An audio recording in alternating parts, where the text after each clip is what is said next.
हरे कृष्ण मित्रांनो, स्वागत आहे आपलं माझी आई साहेब या यूट्यूब चॅनलमध्ये। सकाळची थंडी एवढी आहे ना की कान आणि नाक सगळं झाकून घेतलंय मी, फक्त डोळे तेवढे उघडेत। सकाळचे वाजले आहेत 6 आणि हे बघा अजून सूर्य काही उगवलेला नाही आहे आणि आई साहेब पण अजून उठले नाहीत। आता आई उठले की ह्या झाडांची फुलं तोडतील आणि मी येईपर्यंत फुलं तोडून होतील आईचे। इकडे पण आपल्या ह्या झाडाची पारिजातकाचे, परत स्वस्तिकचे आणि इकडे हजार मोगऱ्याचे। चला, आणि आता मी निघालो आहे रोजच्या टायमावरती दूध आणायला, कारण की रोज सकाळी 5:30 पावणे 6 वाजता मी जातो दूध आणण्यासाठी। आणि आज मी तुम्हाला दाखवणार आहे की कुठून आणतो आपण दूध।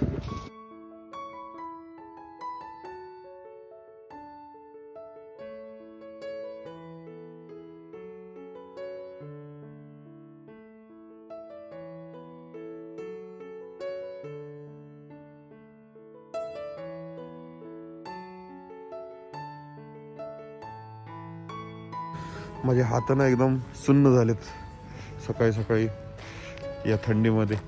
आणि बघा ही आहे विहीर, एकदम रोडच्या बाजूला। हा आहे मेन रोड, रिंग रोड, आणि त्याच्या बाजूला ही आहे विहीर। फुल भरलेली आहे 100%। मला वाटतं मे महिन्यापासून ही विहीर 100% भरलेली आहे, कारण ह्या वर्षी पाऊसच एवढा पडलाय। आणि समोर हा म्हशीचा गोठा, तिकडून आपण दूध आणतो। हे बघा, ह्या आहेत म्हशी ज्यांचं की आपण दूध घेऊन जातो। आणि किती म्हशी आहेत बघा, सगळ्याच दूध देत नाहीत, काही देतात काही देत नाहीत, अल्टरनेट असतात त्या। आणि तिकडे एक गाय आहे, आपण घेतो म्हशीचं दूध। आणि सकाळी 5:30 वाजल्यापासूनच ह्या म्हशी निवांत होतात, कारण मला वाटतं 5 वाजल्यापासूनच ह्या म्हशींचं दूध काढायला चालू करतात। आणि आपण येतो 5:30 नंतर। चला, दूध तर घेतलेलं आहे ह्या पिशवीमध्ये, आता निघालोय। आणि आज मला दाखवायचा काही विषयच नाही, कारण मी तोंडाला एवढं बांधलंय की दाखवून काही उपयोगच नाही, फक्त डोळे तेवढे दिसत आहेत। आणि आज मित्रांनो आपण का निघालो एवढ्या लवकर, त्याचं कारण काय आहे तर आज आपले एक मित्र आहेत जे की मुंबईवरून येणार आहेत। स्पेशल गेस्ट आहेत ते, त्यांना मी काही दाखवू शकत नाही, पण आज त्यांना आपण घ्यायला जाणार आहोत स्टेशनला। चला, तर आता इथून डायरेक्ट स्टेशनला जाऊया। आणि त्याच्यामुळेच मी गाडीवरती आलो, नाहीतर रोज माझं वॉकिंग होतं हे दुधामुळे 1 किलोमीटर, आणि ह्याच्या पुढे अजून 1 किलोमीटर जातो, म्हणजे 2 किलोमीटर जाणे आणि 2 किलोमीटर येणे, टोटल 4 किलोमीटर माझी वॉकिंग पण होते सकाळची दुधामुळे। जर दूध नसतं तर मग कधी आराम कधी जाणे असं झालं असतं, पण दुधामुळे रोज कंटिन्यू मला यावंच लागतं, एकही दिवस खडा होत नाही। आपल्या घरापासून रेल्वे स्टेशन आहे जवळपास 4 ते 4.5-5 किलोमीटरच्या आसपास। चला, तर आता डायरेक्ट जाऊया रेल्वे स्टेशनला। हा आहे MIDC एरिया, आणि आपण रोज वॉकिंग करतो तो रिंग रोडनी। MIDC एरियामध्ये किती मस्तपैकी झाडं वगैरे आहेत। आपल्या लातूर MIDC मध्ये तेवढे मोठे काही कारखाने नाही आहेत, त्याच्यामुळे प्रदूषणाचा काही तेवढा विषय नाही आहे।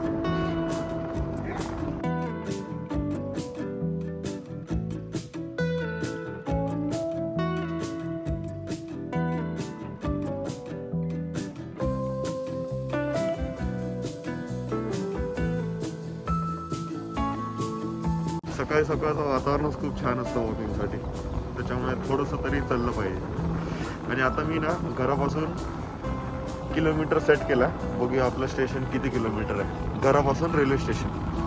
मला वाटतं अंदाजे 5 किलोमीटरच्या आसपास असावा, बघूया। डायरेक्ट रिंग रोडने पण मी जाऊ शकलो असतो, पण मी मुद्दाम MIDC मधून आलोय।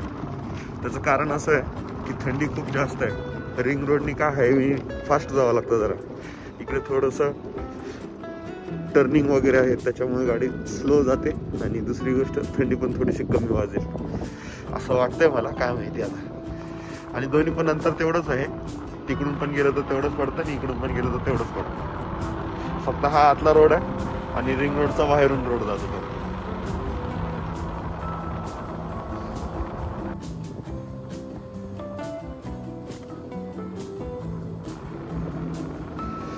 हे आहे हॉटेल अरोमा।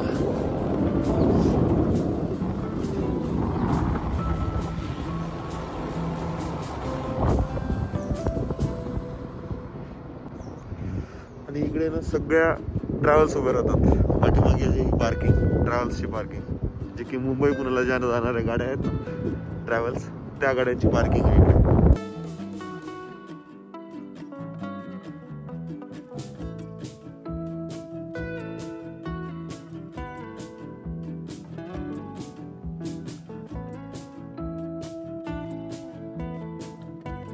समोरचा आहे तो रेल्वे स्टेशनचा जाणारा रोड आणि हा आहे रिंग रोड, ज्या रोडने आपण आलो असतो इथून या साईडने. पण आपण आलो इथून बॅक साईडने. चला, सगळ्या ह्या गाड्या चालल्यात रेल्वे स्टेशनला.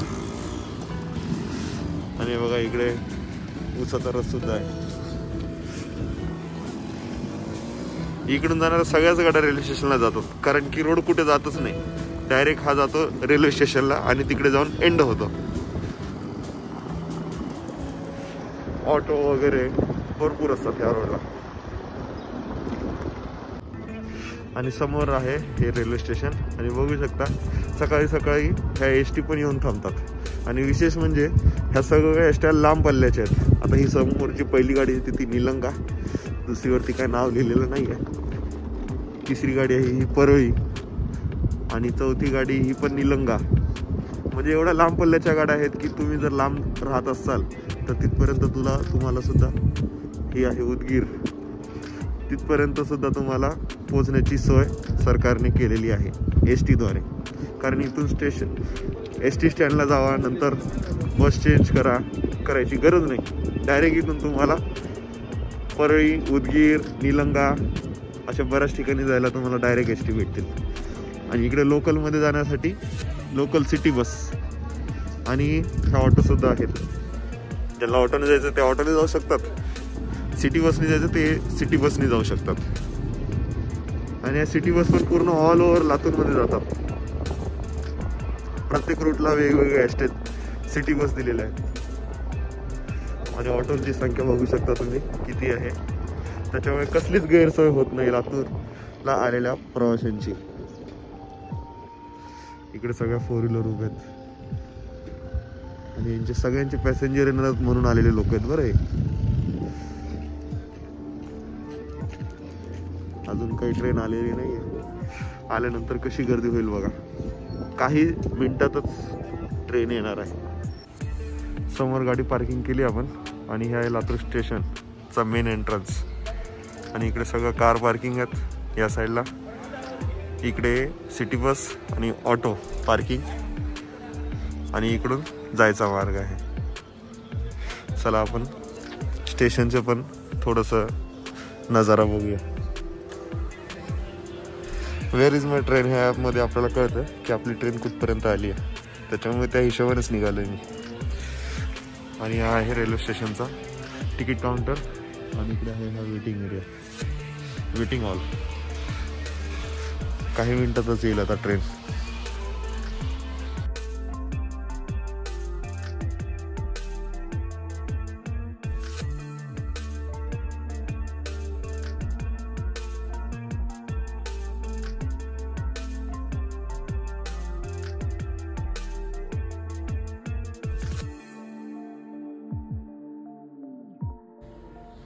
फक्त 2 किलोमीटर अंतरावरती आहे ट्रेन. काही मिनिटातच येईल कारण की रोज ऑन टाईम असते आपली ट्रेन. 6:43 यायला पाहिजे, झाले आहेत 6:40. रोज तर 6 वाजताच येते, टायमाच्या अर्धा तास आधी. फायनली बघा ट्रेन आली ऑन टाईम. मला वाटतं जापानची पण ट्रेन एवढ्या टायमावर येत नसेल.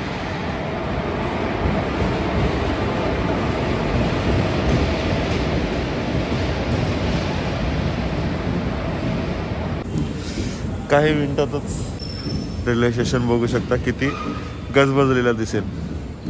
सगळी पब्लिक आता ह्या स्टेअरकेसने वरती जाईल. लास्ट स्टेशन आहे लातूर. आज बिदरला नसते आज ट्रेन. आजचा लास्ट स्टॉप आहे ट्रेनचा लातूर. हे बघा असे पळत जातात सगळे बससाठी, बरं सिटी बससाठी.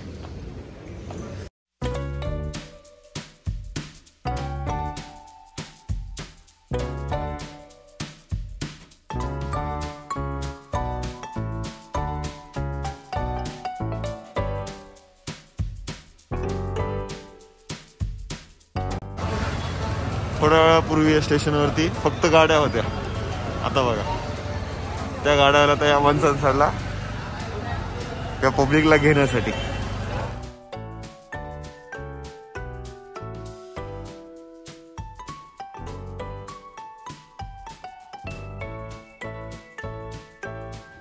चला फायनली मित्रांनो आलोय एवढी मोठी बॅग घेऊन.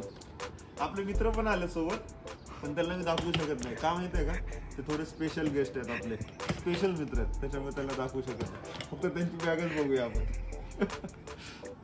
कसं आहे, सगळ्या गोष्टी दाखवायच्या नसतात ना.